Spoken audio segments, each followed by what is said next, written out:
होते जा रहे हैं। मानो राजा दशरथ, मानो ये संकेत है कि तुम्हारी वृद्धावस्था अब आ गई है।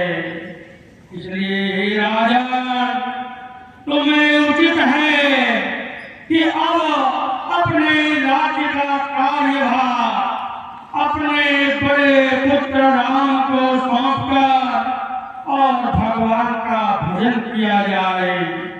बहुत समय राज्य का भोग कर लिया, अब समय आ गया है कि नई पीढ़ी को उनका उत्तराधिकार प्रदान कर भगवान की भक्ति की जाए। मैंने अपने तरीके से राज्य के अंदर ये खोज भी कराई है कि पुत्र राम सब लोगों के प्यारे हैं। मंत्री लोग भी, सभासद लोग भी, सबकी इच्छा है कि राम राज्य के योग्य हो गए। लेकिन मैंने अपने जीवन में कोई भी कार्य गुरु वशिष्ठ से परामर्श किए बिना नहीं किया है। इसलिए मुझे गुरु वशिष्ठ से परामर्श करना चाहिए। हे सुमंत जी, आप गुरुदेव वशिष्ठ के आश्रम पर जाइए और गुरुदेव को आदर से दरबार में लेकर आइए। जो आज्ञा महाराज।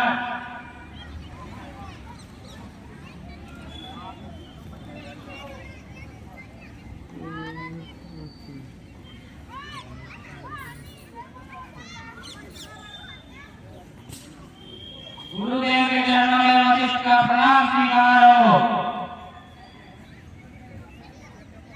कहिए सुमंत, कैसे आगमन हुआ?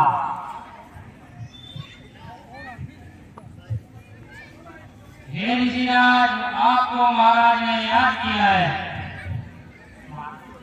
अच्छा, चलिए मैं आपके साथ चलता हूँ।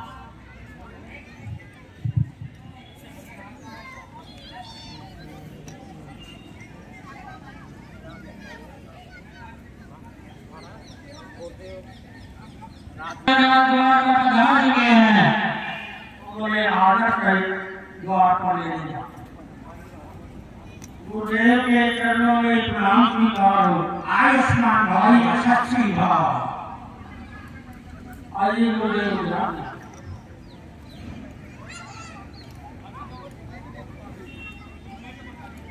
गुरुदेव, आज मैं प्रातःकाल जब क्षौर कर्म कर रहा था तब मैंने देखा कि कान के समीप के मेरे बाल सफेद हुए। तो मैंने सोचा, दशरथ, अब तुम्हारा समय बीत, अब अपने बड़े पुत्र को राज्य देकर के और भगवान का भजन करो। राजा लोगों को वैसे भी योग्य है कि चौथे पल में वो संन्यास लेकर जाते हैं।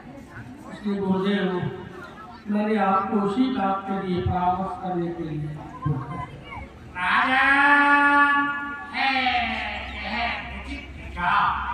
मैं भी इस प्रस्ताव को करता हूँ स्वीकार। हे राजा, राम को युवराज पद पर सुशोभित कीजिए। मेरी सम्मति कि राम युवराज बने और राम युवराज के योग्य भी हैं। नीति यह कहती है, मंत्रीगण व प्रजाजनों की एक सभा बुलवाई और अपना विचार उनके समक्ष रखिए। उनकी सहमति लें। उनकी रुचि क्या है? राष्ट्र का अधिकार राम जी संभाले हैं, इस बात में उनकी क्या सहमति है? आप ये अपने मंत्रीगण और प्रजाजनों से विचार विमर्श करें। गुरुदेव, मैं आपकी बात से सहमत हूँ। मैंने इससे पूर्व ही पूरी प्रजा के अंदर गुप्त रूप से गुप्तरों को भेज करके ये सारी की सारी बातें मालूम करा दी है। सारी प्रजा बहुत प्रसन्न है, राज दरबारी भी सब लोग बहुत प्रसन्न है। सब मंत्री लोग ये चाहते हैं कि अब राम युवराज पद के योग्य हो गए हैं, इसलिए गुरुदेव और सारा का सारा कार्य तो मैं पूर्व में करा चुका हूँ। सब लोगों की सहमति है, आपके आशीर्वाद और आपकी सहमति क्या है? राजा राम की योग्यता देखते हुए प्रजाजन मंत्रीगण जो भी आपके हैं, अगर उनकी यह सहमति है कि राम को राज्याभिषेक किया जाए, फिर विलंब क्यों? मेरी तो पूर्ण सहमति है। आप शीघ्र अतिशीघ्र इस कार्य को पूर्ण करें। आप यदि अनुमति प्रदान करें तो मैं राज्य में ये डॉन्डी पिटवा दूँ कि शीघ्रता की शीघ्र 7 दिन के अंदर अंदर हम राम को युवराज देखो समय अनुकूल है, हर तरह से राम के राज्य के लिए जब प्रजा खुश है तो देरी क्यों की जाए। मैं तो कहूँगा कि शुभ मुहूर्त है और कल ही जूम मत करा कर पूरे 8 दिसंबर की घोषणा करें। जो आदेश आपका। देश मंत्री आप डॉन्डी पीटने वालों से सबके राज्य के अंदर ये घोषणा करा दीजिए कि राजा दशरथ कल ही राम को युवराज पद की घोषणा करें।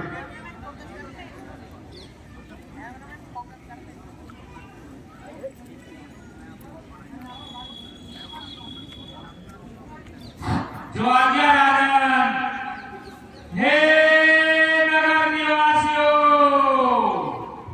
हमारे राजा का ये आदेश है कि कल प्रातःकाल राम का राज्याभिषेक होगा। सभी लोग अपने अपने घरों को सजाएं और घर के अंदर घी के दीपक जलाए जाएं। चारों तरफ प्रकाश की व्यवस्था की जाए। अयोध्या नगरी तुरंत की तरह से जगमगाती दिखाई दे। ये हमारे राजा का आदेश है।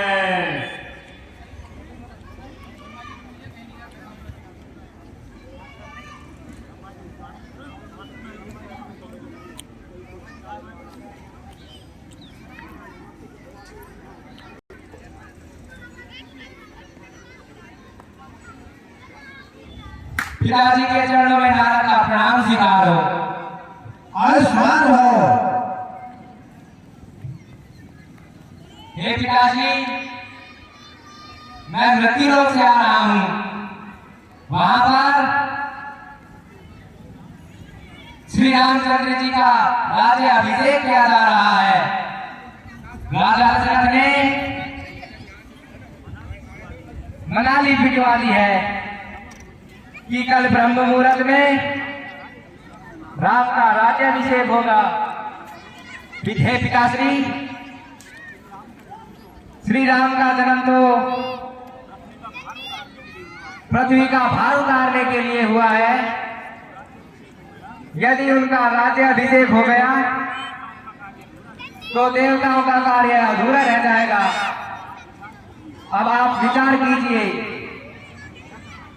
हमें क्या करना चाहिए?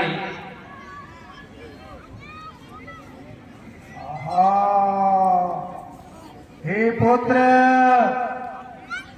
आपने समय रहते हुए हमें अवगत करा दिया, अन्यथा बहुत ही अनुचित कार्य हो जाता और जिस कार्य से के लिए भगवान श्री रामचंद्र जी का जन्म हुआ है वह कार्य संपूर्ण रूप से अस्त व्यस्त हो जाता।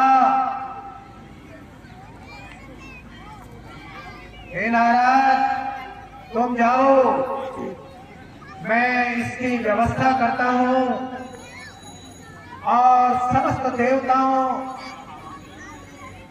का आह्वान कर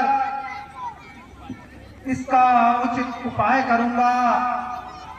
ऐसा करूंगा जिससे कि श्री रामचंद्र जी का राज्याभिषेक नहीं हो और समस्त देवताओं का कार्य पूर्ण हो जाए। ऐसा मैं उपाय सोचूंगा।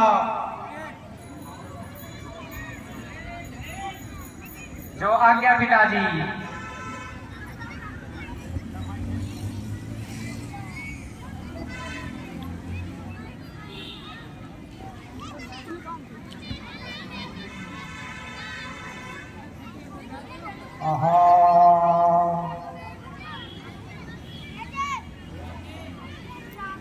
अब मुझे क्या करना चाहिए जिससे कि इस पृथ्वी का भार कम हो और सभी देव गंधर्व सब प्रसन्नता पूर्वक रहें और इन राक्षसों का विनाश हो सके। इस पृथ्वी के भार को दूर करने के लिए सभी देवता अपना अपना रूप धारण कर पृथ्वी पर अवतरित हो चुके हैं। इसलिए मुझे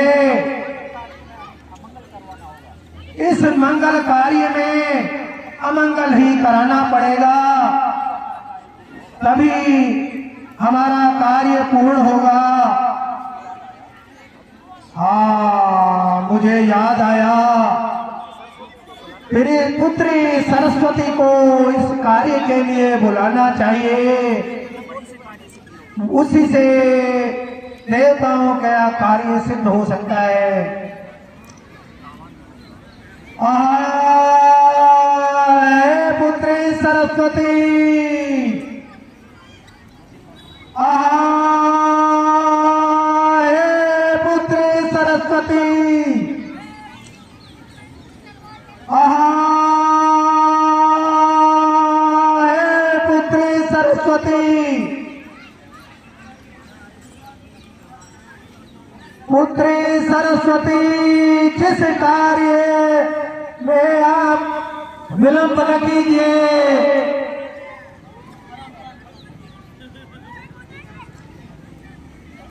हे पुत्री सरस्वती,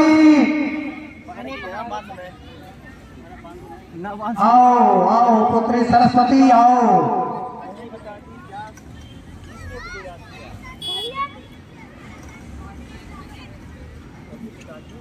भैया पिताजी, आज मुझे कैसे याद किया? हे पुत्री सरस्वती, देव कार्य हेतु आपको यहाँ बुलाया है। अयोध्या में रामचंद्र जी का राज्याभिषेक होना है, इसलिए मैंने तुम्हें यहाँ बुलाया है। उनका कार्य तो केवल राक्षसों को विनाश करना है, इस पृथ्वी के भूभार को हरण करना है। यदि उनका राज्याभिषेक हो गया तो देवताओं का कार्य कैसे सफल होगा। इसलिए हे पुत्री, मैंने तुम्हारा आह्वान किया है।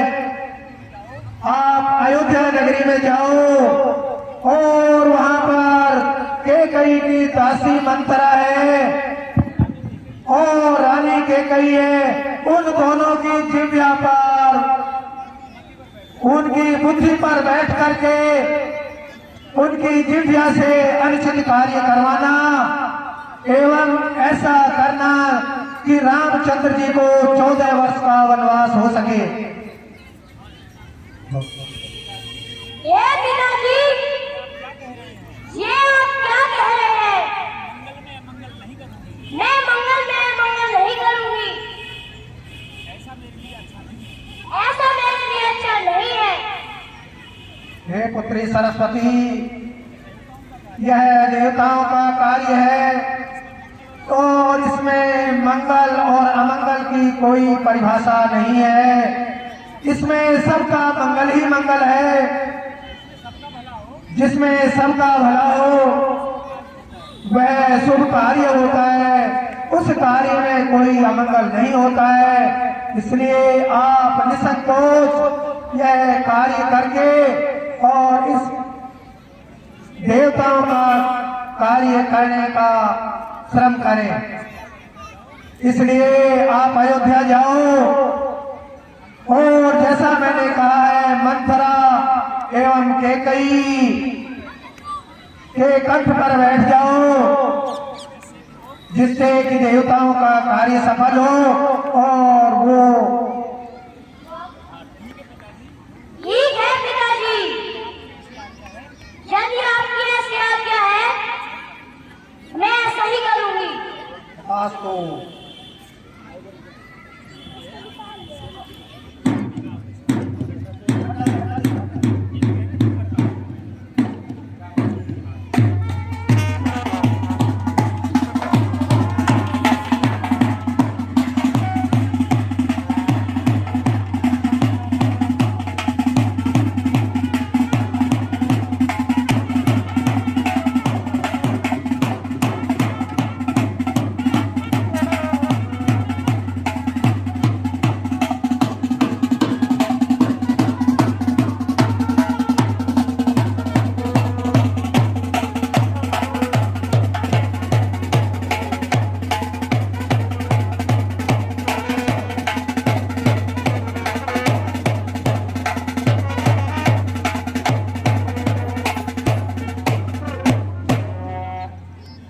देव आह्वान पर ब्रह्मा जी ने अपने पुत्री सरस्वती का आह्वान किया और राज्य अभिषेक के स्थान पर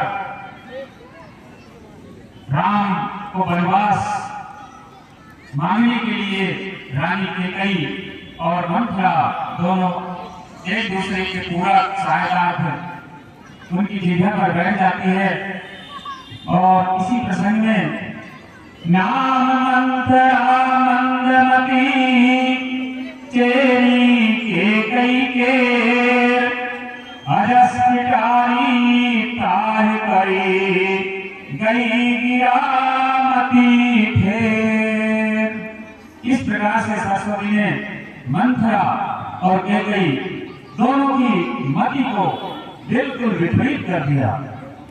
जो कैकेयी राम से बहुत अधिक स्नेह किया करती थी, भरत से भी ज्यादा इसको चाहती थी, आज उसी के विपरीत खड़ी होकर राजा से हट करती है और कहती है कि हे राजन, आपने मुझसे धोखा किया है, अन्याय किया है कि मेरा पुत्र ननिहाल, आपने उनके ननिहाल भेज दिया और पीछे से राम को आप राज्य तिलक दे रहे हैं, ये कैसी रीति है।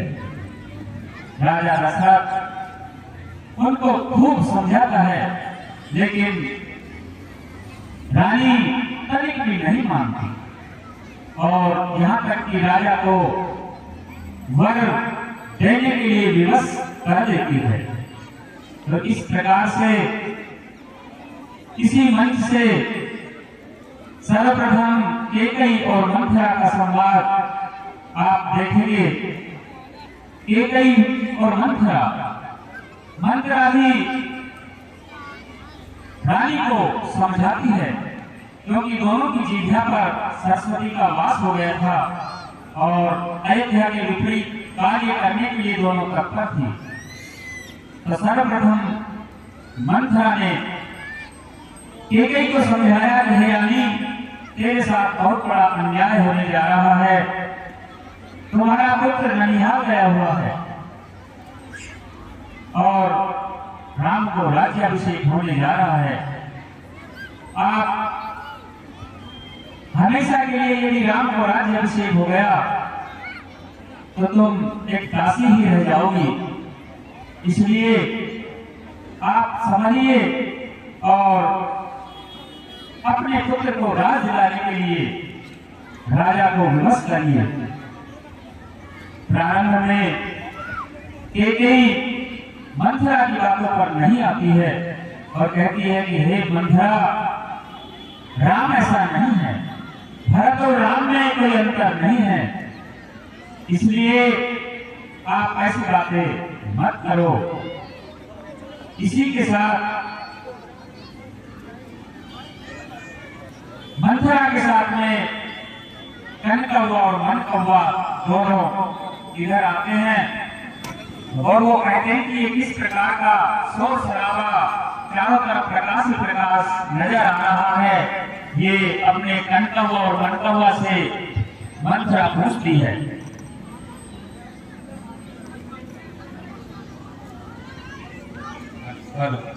अरे कनकौवा मनकौवा, आज ये अयोध्या में ये बड़ा बड़ा अंडा सा जड़ गया है, चारों तरफ रंग बिरंगी लाइट चमचमा रही है। क्यों हो गया अयोध्या मन्ने बेटा रामा कनना मेरो पूरा तो लड्डू बर्फिया की मौज हो रही है। मोटा मोटा रसगुल्ला बट रहा है, तो पकना रसगुल्ला बट रहा है तो मैंने ये बता क्यों बट रहा है, क्यों हो गया तो ये माँ तूने यो ही ना मेरो वाला पूरे तूने फिर देख के हो नहीं हुई। कल सुबह ही ना राम को राज्य अभिषेक हुआ को और तूने नूना मेरो आज ही राजा ने घोषणा करी है सवेरे। अच्छा आज घोषणा करी है, तो भरत जो है वो राजा बनेगा ना राम बनेगा। राम ये क्या अरे राम बने वो भरत ना बने। राम किससे बन गया है तो राम राजा ने कही है ये बात तो राजा ने राम को बना दिया राजू। मंत्रा ये तो बड़ा ही अन्याय हो रहा है। मेरे प्यारे भरत को राज तिलक मिलना चाहिए, वही तो इसके योग्य है। वो कलवा कहां से राजा बनेगा? मुझे अपनी इस पूरी बुद्धि को घुमाना पड़ेगा, चलाना पड़ेगा और कुछ ऐसा करके दिखाना पड़ेगा कि मेरा प्यारा लल्ला भरत वही राजगद्दी तक पहुंचे। इसकी मुझे कह गई कि बुद्धि पलटनी होगी। हाँ कह गई, वैसे ही मैंने उसे छोटी सी बचपन से ही पाला है तो वो मेरे प्रभाव में रहेगी और मैं जानती हूं कि उसको किस तरीके से बहकाना है, कैसे समझाना है और एक ही रात में किस प्रकार तख्ता पलटना है, ये तो मैं बखूबी जानती हूँ। बस अब कुछ दिक्कत की बात मैं इधर बस एक बार मैं रानी के गेट तक पहुंच जाऊं, फिर मैं दिखाऊंगी कि कैसे एक औरत इन सब पुरुषों का दिमाग पलटकर क्या कर सकती है। औरत की ताकत लोग जानते नहीं है, उन्हें कहते कि राजनीति तो औरतों को आती नहीं, ये तो दूर की बात है। वो भूल जाते हैं कि जिन लोगों को राजनीति आती है उनको पैदा करने वाली औरत ही होती है। आज ये मंत्रा हो करके दिखाएगी जो देखकर आदिवासी दांतों तले उंगलियां दबा लेंगे और नाम चाहे किसका भी हो, काम तो ये मंत्रा ही करेगी। रेकन का हुआ तू इतनी लड्डू बर्फिया के पीछे लग रहे हैं, तेरा जेब में रसगुल्ला को रस कर पकड़ रहे, तूने बेरना की हो रहा है, पूरे तो मेरी छाती ढुकी जा रही है और थम लड्डू पेड़ में ठुस गया हो, थोड़ा दिमाग के खराब हो गया, बूढ़ी माँ की जान ना सोचो। लड्डू बर्फी में स्वाद आ रहा है, तेरी बातों में क्या मजा, या बूढ़ी नीलवानी की बातों में क्या मजा। बात करो हरा बाप को मैं नहीं पैदा करो और मेरे से भक्तों में बूढ़ियों की मेरी बातों वाले ना है। अरे ये बूढ़ी जब तक हमें लड्डू पेड़ा मिल रही है, अरे कि महीना खाओगे लड्डू पेड़ा? अरे माँ तू ही गड़बड़ करती रहा, तो तेरे के है पूरे खा ले लड्डू बर्फी खा, रसगुल्ला खा। अरे मन कौवा खत्म तो ना हो गया, देख ले रात के खातर भी चाहिए दोनों से भर दो अपनी ढंग से, कभी कम पड़ जाए ना रात में फिर भूखिया मर। ऐसे वो को बार बार नहावे, आज तो चकाचक हो रही है। का चकाचक हो रही है, पूरे मेरे खून चल रही है। बाकी इस इस्लाम में शुगर भी लिख रही है, अरे कोई मैंने किसी तरिया से, अरे मैं पहुंचा तो बात करना, अरे थोड़ा नाच जावे हैं मनुष्य, मैंने किस तरह से रास्ता लिखा तो बूढ़ी गिर वाली हूँ, भूल जाऊं मैं रास्ते में किसी क्या और रानी की गई तो महल। ओ मणिपुर रे, ओ झंडों से वो दिख रो, मैं चला और वो दिख रो, देखो वो दिख रो, वहां में चलना अपन, अरे वहां चलना नहीं समझ के, तेरा से मजाक कर रहा है, अरे ना वहां में चलना अपन ना तो पानी की नदी करो तो ये पता नहीं पपाइया से लेके बैठा ये तो यहाँ बाजो बूजो लेके बैठा अपना, तो वहाँ जाओ ना, वहाँ क्यों बैठे, ये राम को राजा विजय वो ढोल बजाएगा, पुंगी बजाएगा, सारा ढोल मैं बजाऊंगी ना, बजाऊंगी सारा ढोल, ये बैठा जमात लगा के मेरे मेरा हाथ का निकाल कर रहे, तुम पीटी क्यों कर रहे आओ, एक एक जाओगे जिंदगी में पहुंच जाओ बजाएगा बाजो, चलो रे मैंने लेके चलो, चलो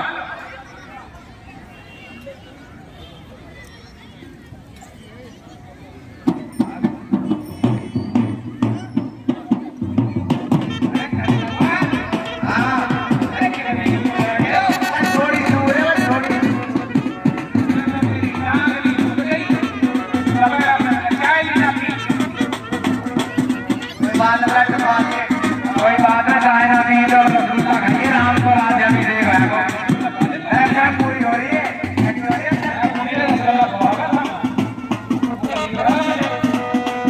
नाच भी ना है, रसगुल्ला बढ़िया चलेगा, लड्डू चलेगा भी ना, तो दूसरों से बातें रात कर जाओ ना, नया भाई आ गए हैं ना हमारी, आ गए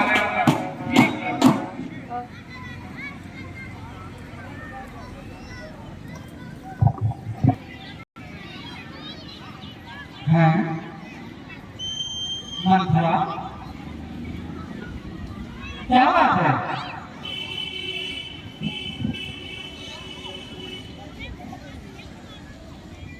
मंथरा तू बोलते तो नहीं है, क्या बात है, अरे आज रंग सब जगह है, तू क्यों है भद्रंग, मंथरा तू उदास क्यों है, क्या कहीं झगड़ कर आई है, अरे भूखी है अथवा प्यासी है, मेरी सौगंध बता जल्दी, ऐ मंथरा क्यों तुझे उदासी है, हैं बोलती नहीं, बाल भी बिखरे हुए हैं, चेहरा भी उदास है, अरे बात क्या है, अच्छा मैं आप समझी, जरूर मेरे लक्ष्मण ने तुझे कोई सीख दी होगी, अरे उसका तो स्वभाव ही ऐसा है, तो उसकी बातों पर मत जाया कर। रानी जी यूं तो आपको सब लोगों की खबर है, परंतु जिस चीज की जानकारी आपको होनी चाहिए बस वही आपको होनी चाहिए। देखो तो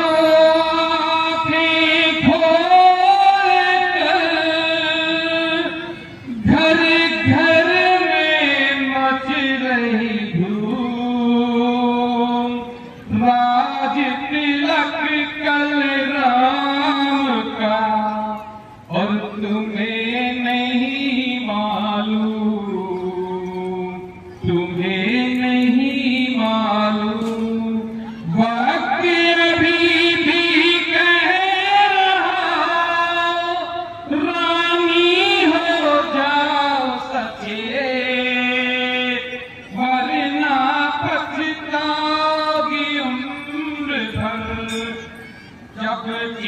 चिड़िया चुग लेगी खेत, चिड़िया चुग लेगी खेत।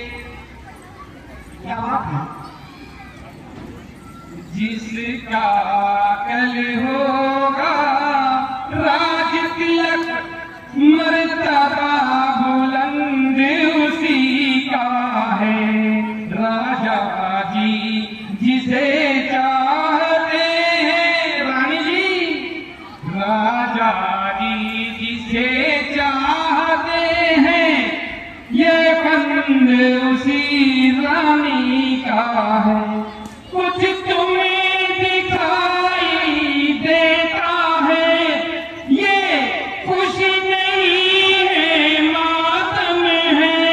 बजते ये जो नकारे हैं, आवाज़ों में इनकी गम है। भूल गए भाग्य कौशल्या के, है दया उसी पर विदना की।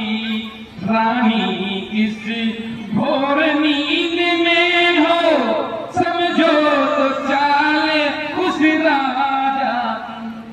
तू सदा जीतती थी चौसर, रानी भूल रही हो, तुम हमेशा जबी राजा के साथ चौसर खेलती थी, हमेशा जीतती थी, परंतु तू सदा जीतती थी चौसर।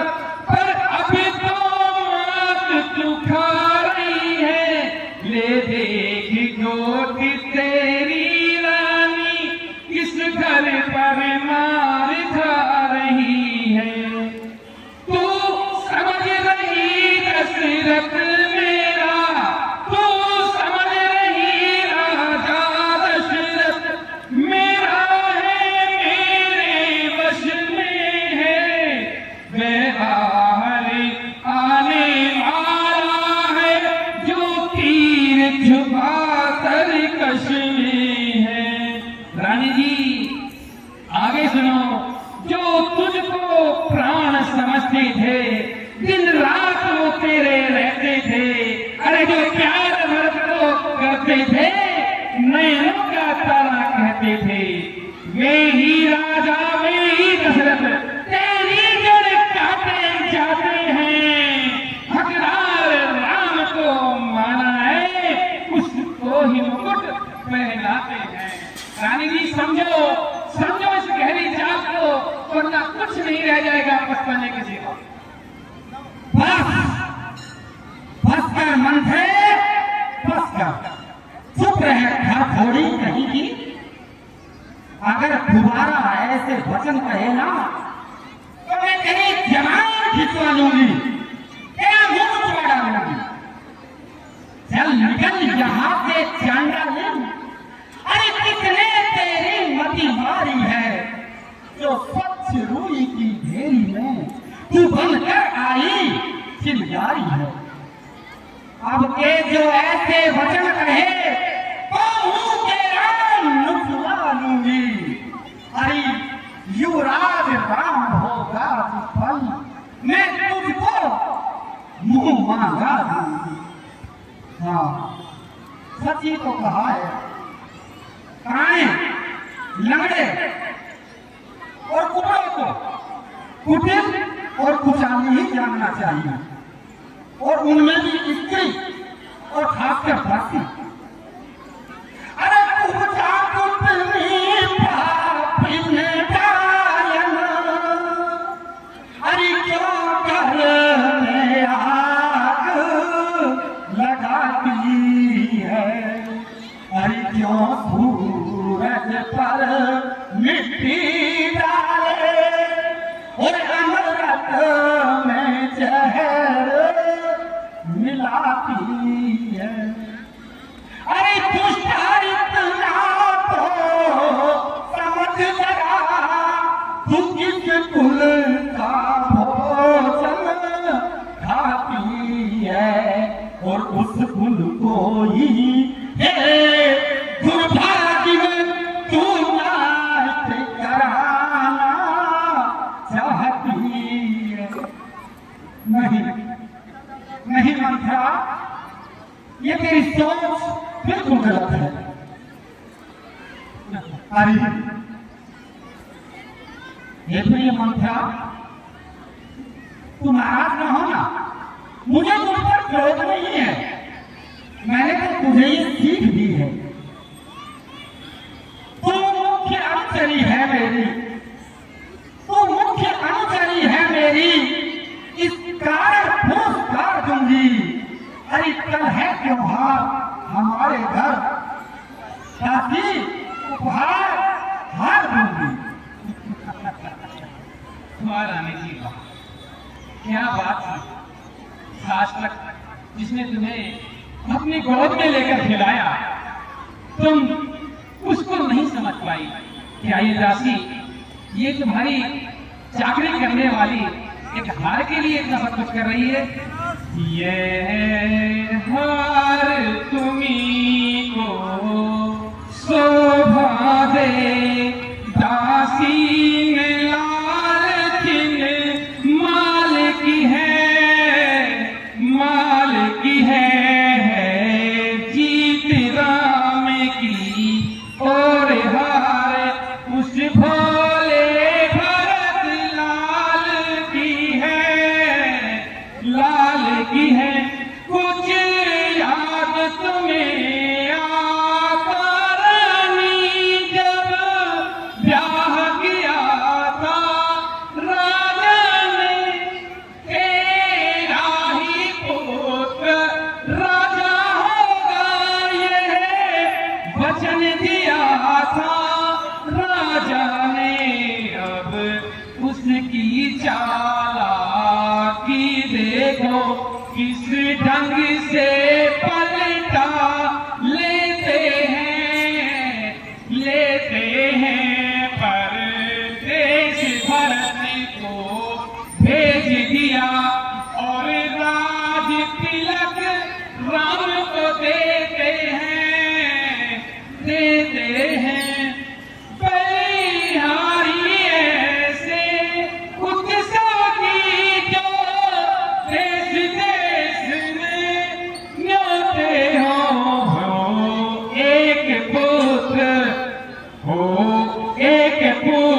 को राज तिलक, दो बेटे मामा जी के हो, मामा के हो। रानी तुम्हें तो कुछ दिखाई नहीं दे रहा, तुम्हारी आंखों पर तो राजा के प्रेम की पट्टी बनी है और वहीं राम ने न जाने तुम पर कैसा जादू किया कि तुम भरत को ही अपना सौतेला पुत्र समझ रही हो। अरे जरा सोचो, उस भरत का हक किस प्रकार राजनीति करके मारा जा रहा है। अरे मेरी भोली मंत्रा, वो वास्तव में बड़ी भोली है। अरे बड़ा भाई स्वामी और छोटा भाई सेवक, ये कोई सूर्यवंश की रीत है। अगर सचमुच मेरा बेटा राम कल युवराज बने और उसका राज तिलक हो, तो तेरे मन में जो आए वो मांग ले, जो तेरी इच्छा हो वो मांग ले, मैं तुम्हें दूंगी। अरे राम को मुझे प्राण से ही प्यारा है और मैंने तो उसकी प्रीति की परीक्षा करके देख ली है। राम सभी माताएं सहज रूप से समान है, वो सबको समान प्यार करता है और मुझे तो वो विशेष करता है। मैंने तो उसकी प्रीति की परीक्षा ले रखी है। और तुम, अरे मुझको समान है राम भरत, एक ही पेड़ की दो शाखें हैं। अच्छा, और मुझे चिड़िया के दो पर है, वो दोनों मेरी दो आंखें हैं। समझ रहा? यदि भरत राम सा प्यारा है, यदि राम भरत का प्यारा है, तो भरत राम सा प्यारा है। और गोदी का भरत दुलारा है, तो मेरा राम इन नयन का आ रहा है। कैसे तू समझा? तू जिस राम को दोष लगाती है, तू जिस राम को दोष लगाती है, अरे वो तो इन नैनों का पारा है और एक जान है वो सौ जानों की और प्राणों से मुझको प्यारा है। बस ऐसी बात है। कैसे समझा? स्त्री के लिए तो सबसे बढ़कर पिता पति और पुत्र होता है, इसलिए पति पुत्र से ही जब प्रेम नहीं तो फिर इस जग में क्या रखा है। अरे उनके सुख से नारी को सुख और उनके सुख में ही दुनिया है। दासी कैसी बातें करती, कुछ ज्ञान नहीं, अरे कुछ समझ नहीं, तो बन बैठी ऐसी मूर्ख क्यों, हित अनहित की पहचान नहीं। सच कहा रानी जी, मुझे तो पहचान ही नहीं है। ये उम्र लेकर मैं ऐसे ही घूम रही हूँ। अरे कितनी बार समझाया, कितना मैं समझा ना समझे मेरी पीर। अरे नेकी करती तू यदि तेरी फूटेगी तकदीर, फूटेगी ये तकदीर। भलाई करने से पहले रानी जी सोचना चाहिए कि वो भलाई कहीं हमारे ही गले ना पड़ जाए। आखिर बात क्या है? क्या गरज पड़ी ऐसी मेरी जो मुँह अपना नचवाऊंगी, दोनों में कोई राजा हो मैं दासी ही कहलाऊंगी। मैं तो तेरा कर्ज उतार रही, अब तलक ये नमक जो खाया है, इसलिए भारत का है ख्याल, बरसों तक गोद खिलाया है। रानी सतरंज बिछी है वो, जिसमें की मात तुम खाओगी। नक्शा ऐसा बनता जाता, अरे घर में ही तुम गिर जाओगी। तुम उत्सव जिसे समझती हो, मैं कुश्ती लड़ने का दंगल है। इस और अकेली एक तुम्ही, उसी और प्रजापति का बल है। देखें अब कौन विजय पाए, किस्मत किस पर बलिहारी है। सच तो ये है कौशल्या से पूरी मुठभेड़ तुम्हारी है। रानी जी इतना बनने के बाद भी और समझा रही हूँ, आगे का दृश्य जब सुनोगी तो आपकी आत्मा भी कांप उठेगी। रखेगी यदि तुम इस रण में हार गई तो फर्क रहेगा दासों में। रखेगी तुमको कौशल्या दासी समान निवासों में। फिर ऐसे परवश जीवन पर क्यों बड़ा समझ पर पत्थर है। अधिकार नहीं, सम्मान नहीं, अरे तो मर जाना ही बेहतर है।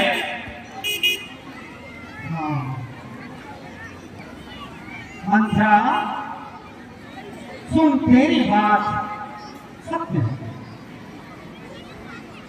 मेरा भाई बार बार ये दाहिनी आंख जो है ना वो भड़का करती है, किंतु अज्ञानवश मैं तुझसे कहती नहीं हूँ।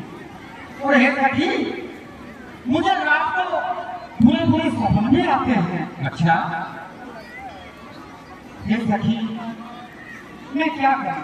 मेरा तो सीधा स्वभाव है, मैं दाया बाया कुछ भी तो नहीं जानती। मैं बैठी हूँ ना बताने को।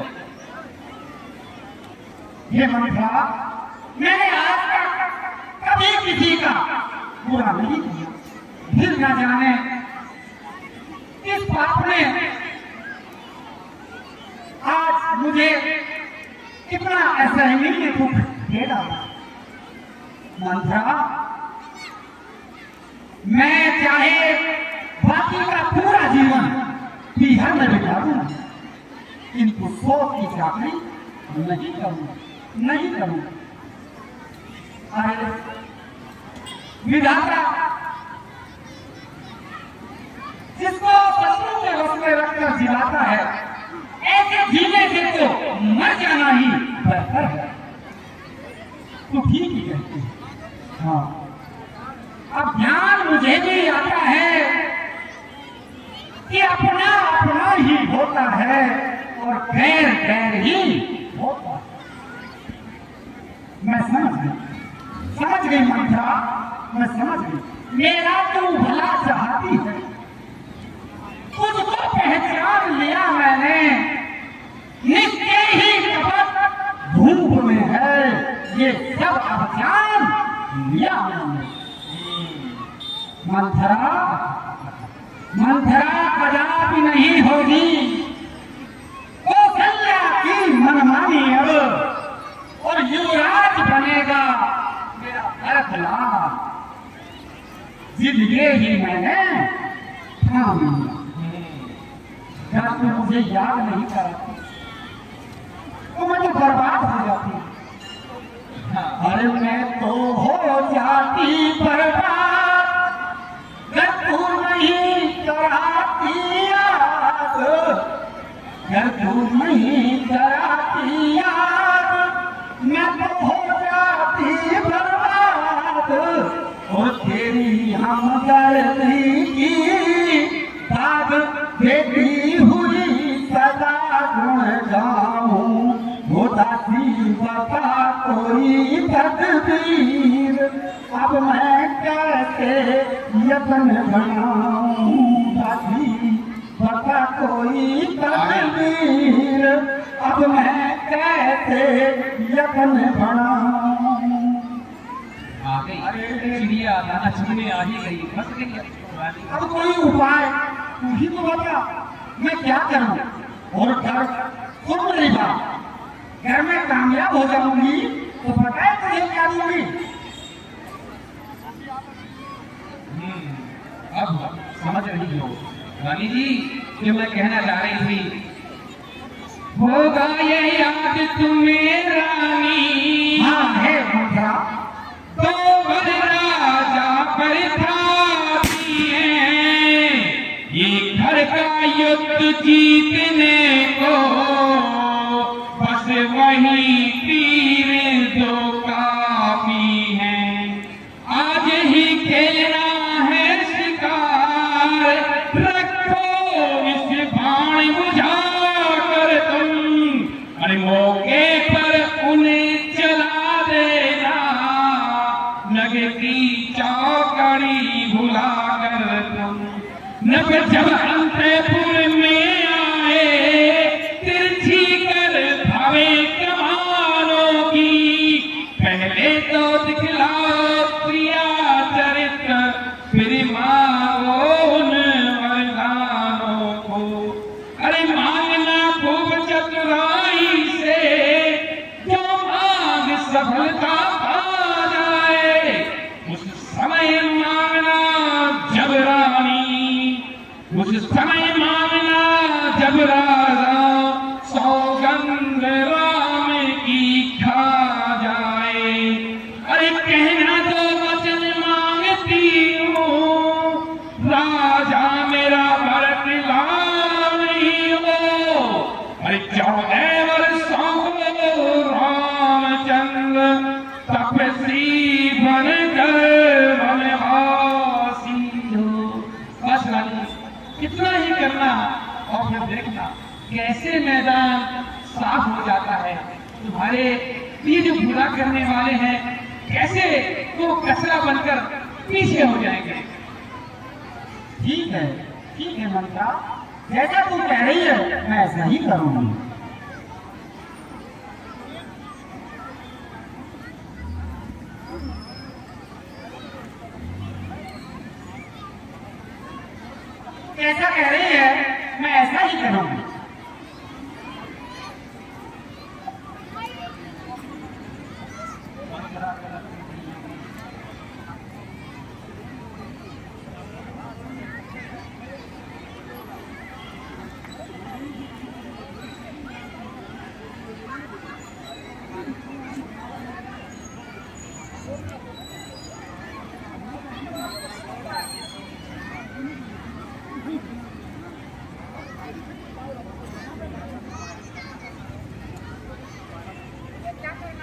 वो उपाय बताओ।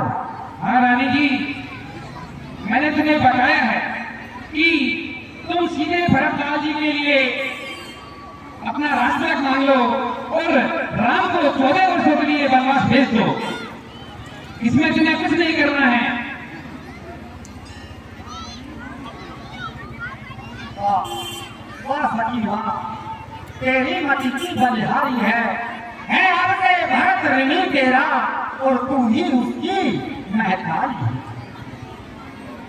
मुक्ति भी ने ये समझा था क्या राम भरत की जोड़ी है, अरे ताकि तुझ पर वारी जाऊं दीवार कपट की हो दूर। ये कुंवर, ये जो तेरा कुंवर है, ये कुंवर है नहीं बुद्धि गठरी, जो तुझे प्रदान की विधाता ने, अरे सिर में न फंसी तो पीठ मध्य रखती भगवान विधाता ने। मंत्रा कदापि नहीं होगी तो संध्या की मनमानी, अब युवराज बनेगा मेरा भरतलाल, बस मैंने यही ठान लिया। पर एक बात मैं कहती हूँ, अगर तू उसको मंजूर करे, है रामचंद्र भी राजकुमार, तो मन है निरपराधी है, अरे फल को है 14 वर्ष बहुत, तो 4 वर्ष भी काफी। हे भगवान, कितना समझो, क्या करूंगा? इस आई जब नाव किनारे पर तो चलेगी फिर तूफानों में, अपने ही हाथों मार रही तुम आप कुल्हाड़ी पारों में। अरे समझा कर हारी में तुम फिर भी बेगी जाती हो, अरे जो करे तुम्हारा सर्वनाश उस पर ही दया दिखाती हो। रानी जी राज महोत्सव की हो रही तुम 14 दिन से, लौट का बदला लगे हाथ तुम उसको सल्या सौपन से। वह एक दिन के बदले एक साल तक आवरे, अरे बेटा 14 दिन के बदले 14 वर्षों वनवास करे। फिर भरतलाल कितने दिन में जनता के प्रिय हो जाएंगे। अरे यदि राम हटाना भी चाहे तो हटाना उसको पाएंगे। रानी जी, जैसा मैं कह रही हूँ वैसा ही करो, वरना तुम्हें कुछ नहीं मिल पाएगा। तीसरे शीघ्र ही आने पर ये राज्य राम ही पाएंगे। यदि 12 साल रहे वन में तो हक से बेहद हो जाएंगे। फिर 13 साल कुछ नहीं अच्छे, फिर 13 साल कुछ नहीं अच्छे। इस कारण 14 बाजी है, कहती है कि मेरी सरस्वती 14 ही साल मुनासिब है।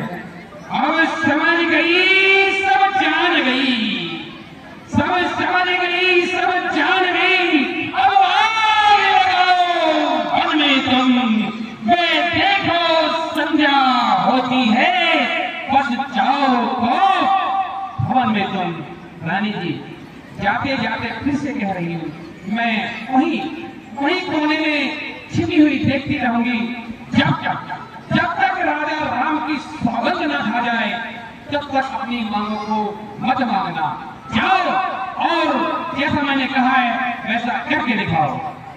ठीक है सखी, जैसा तूने मुझे समझाया मैं वैसा ही करूंगी।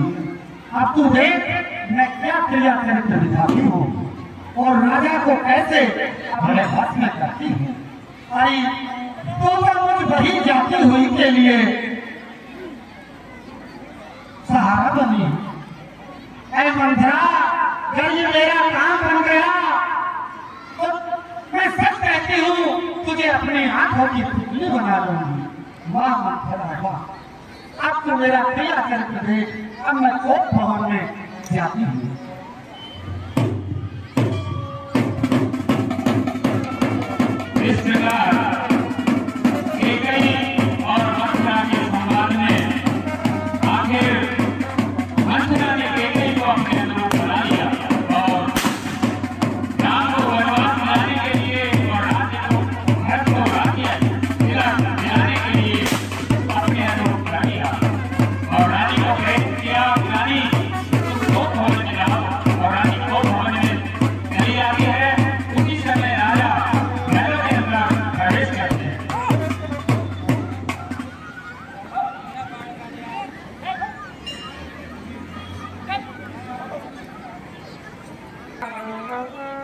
तो भवन के अंदर प्रवेश कर गई, जहां पर चारों तरफ अंधेरा ही अंधेरा छाया हुआ है।